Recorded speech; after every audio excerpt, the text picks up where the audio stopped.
Кеслеровиот синдром, теорија првично предложена од НАСА во 1978 година, се однесува на опасноста од верижни реакции на судири помеѓу сателити и вселенски остатоци, што создава уште повеќе отпад во орбитата на Земјата.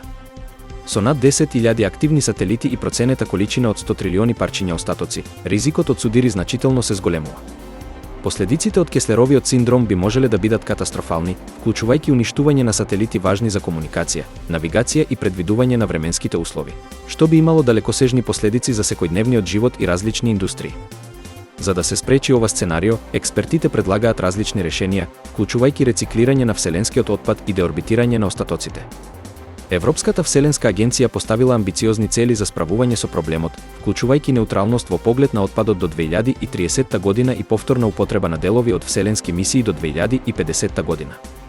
Иако се прават напори за спречување на Кеслеровиот синдром, постои загриженост дали овие мерки ќе бидат доволни за да се избегне катастрофа, оставајќи не нас, како човештво, да се надеваме на успешноста на овие иницијативи.